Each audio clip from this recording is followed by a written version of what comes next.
I'm actually perfectly fine with the idea of sexual fluidity that some people have, in which their sense of sexual attractions changes over time.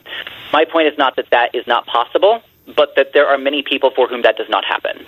And there are indeed many people who are gay or exclusively same-sex attracted, and for whom that does not change for a lifetime. Exodus International worked for decades to try to change people from gay to straight. And Alan Chambers, their president, said in 2012 that 99.9% of the people he worked with had not changed their sexual orientation. So it doesn't, from my standpoint, what matters is not whether anybody might be able to have an experience of a fluid sexuality over their life. I think that's perfectly fine, but that many people don't have that experience. And so there are some people for whom lifelong celibacy is the necessary consequence of a total rejection of same-sex relationships. And I think this is really important because part of what I'm arguing, and part of what Dr. Brown was pointing out, but part of what I think he wasn't really getting at in terms of my argument, is that this entire conversation that we're having about gay Christians and their committed relationship is not a conversation that the Christian tradition has been having before the mid-20th century. It's not a conversation that Scripture directly addresses. In that sense, I'm not arguing for the overturning of 2,000 years of church history. I'm simply acknowledging that we're in a new situation, faced with a new issue of gay Christians. That's not, and I think that the best evidence for that claim is the fact that until the mid-20th century, in all Christian writings pertaining to same-sex behavior, there is no recognition of the fact that mandatory lifelong celibacy would be the consequence for anyone of a total rejection of same-sex relationships.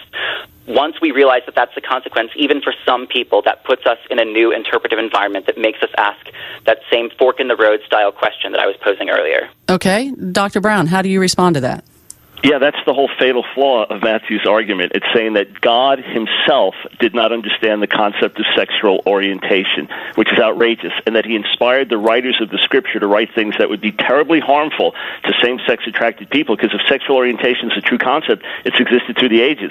So God inspired people to write the opposite of that, to hurt people for 3,000 years, until somehow the aftermath of the sexual revolution, when our sexual morality is in massive decline all around us, we discover this new thing called sexual orientation, which allegedly Jesus, when he looked into the heart and soul of human beings, John 2:25, he knew what was in man. He didn't get this. He didn't understand this. And Paul, who in his culture saw long-term male-male commitments, as historians will tell you, loving long-term commitments, that he didn't get it right either, and he wrote things that were so destructive.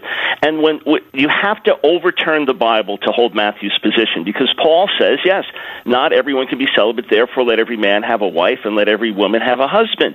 That's his solution, which remarkably Matthew doesn't quote in his book because it undermines his whole position. God understands desires. How do you define sexual orientation? Being romantically and sexually attracted to the same sex. The Bible fully understands having those desires. The Bible fully understands fallen human nature. And also there are people who have attractions. Let's say a man who's only attracted to preteen girls. What does he do? Does he say, well, I can't be celibate for life? No, the fact is we must give ourselves completely over to the Lord. I know people who are celibate and blessed and happy. I know others who have been transformed. Such were some of you. They're no longer homosexual in their desires. And I know others who have struggled with same-sex attraction, but they're happily married to an opposite-sex person. They work on the struggles together. They have kids, and they're blessed. As for Alan Chambers' statement, it's terribly, terribly unfortunate he made it. He did not speak for all of the affiliate ministries. They pulled out because Exodus had lost its way and Alan had lost his way. They pulled out, and there were thousands of people say, what are you talking about? 99.9%. Matthew, that is a fallacy. It is an absolute fallacy, and you have to deny the testimonies of thousands of fine people who love Jesus, who are serving the Lord. Some are celibate because we start at the cross. You cannot come to God. Again, you're interpreting the Bible through the lens of your sexuality. This is who I am, therefore, God, you somehow have to affirm me. If you will unconditionally give yourself to him, you'll find that the gospel brings good news and life, and that in Jesus you have everything you need, whether you're gay, straight, bi, however you identify yourself. It's a contemporary error to identify ourselves primarily based on romantic attraction and sexual desire. That's part of the aftermath of the sexual revolution.